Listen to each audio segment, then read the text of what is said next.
in your book, you keep mentioning the Japanese tea ceremony also, which was not just a ceremony. It had a lot of mindfulness to it. It had a lot of benefits to it. So, and in your book, you also mentioned that one should have one's own tea ceremony. Could you tell me a little about that? Yes, the tea ceremony is something very related with this Ichigo Ichie that we were explaining. Actually, it comes from China. Most of things that we know from Japan actually are adaptations of things that already existed in China or in India even. And the Japanese tea ceremony is the ceremony of attention and the ceremony of kindness too.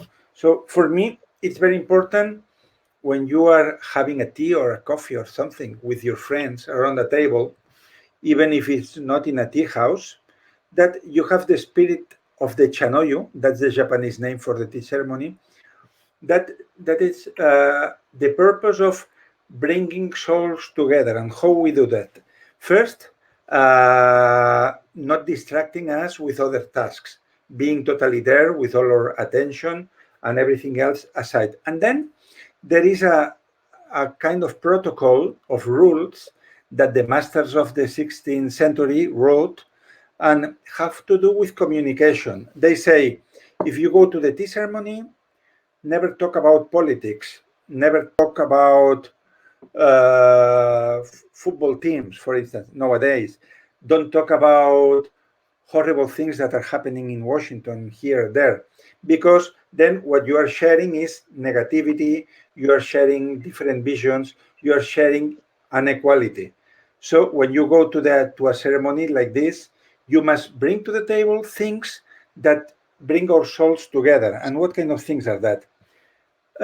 Appreciations that have to do with art. For instance, you speak about a new book that you discovered, you recommend an exhibition, you recommend a movie, you explain a tale that you read and it's beautiful to be with them.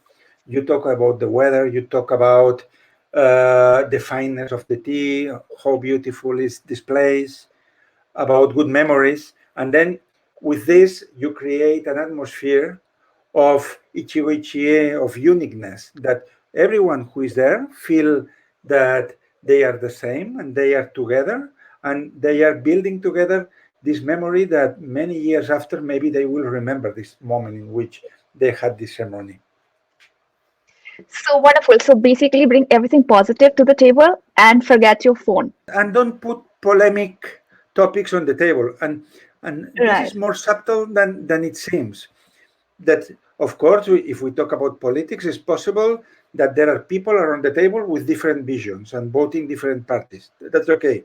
Yeah. And here in What happens Spain, on social media these days, right? yeah, Like and one social person says media, something yes, and the other people person gets angry. insulting each other. Or if in Spain, if we are talking about football teams, Barça, Madrid, it can be some tension too. But it's more subtle than that, because if on the table there are people of different economic situation or different level of success, imagine that I am around the table with other three writers, but one of them has never published and the other has published but with little success. And then I am on the table in this ceremony and I say, did you know that I am translated in 60 languages? The rest of the table is feeling bad. Why? Because there is no balance. I am putting my merit, my proud in above them. So I must talk about things that we can share in the same level, like what have you read lastly, what would you like to write in the next month. And so the art of parties and the art of ceremonies is finding a way to communicate with the others so that nobody feels that is less.